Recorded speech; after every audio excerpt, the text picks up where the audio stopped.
dead bug with shoulder flexion, starting in that dead bug position.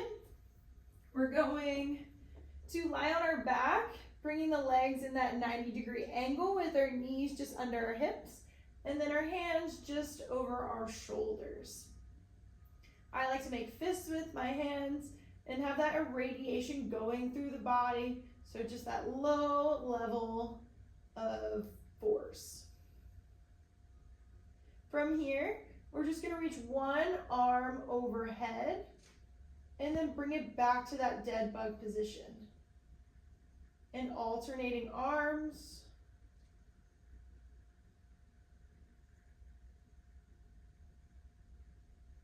I like to think about trying to tap my thumb down towards the ground.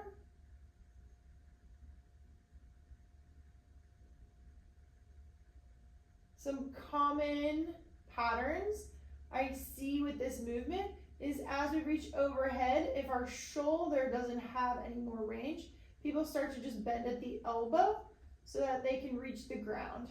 If this is the range of your shoulder, just stop here, and that's good. We'll just work in the range that you have. Again, try to push it as much as you can, trying to get more range, but don't try to compensate by just bending at the elbow. Another thing that happens here is sometimes people's shoulders will drift out to the side, and that's fine, especially if you're experiencing pain, and taking a little bit wider arms makes the pain go away. That's completely fine, but try to keep the arms straight for the most part if there's no pain.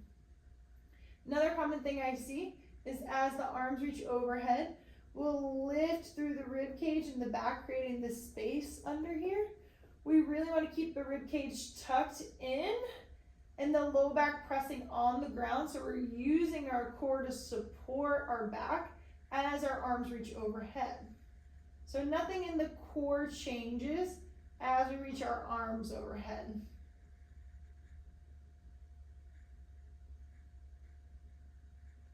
A modification for this is to plant your feet on the ground, tuck your tailbone under, and then again, one arm overhead at a time.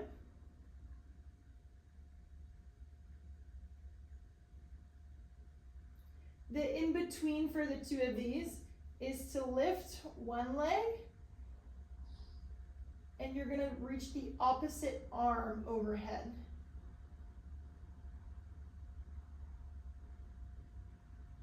So this modification is great if you're having a hard time keeping the low back on the ground.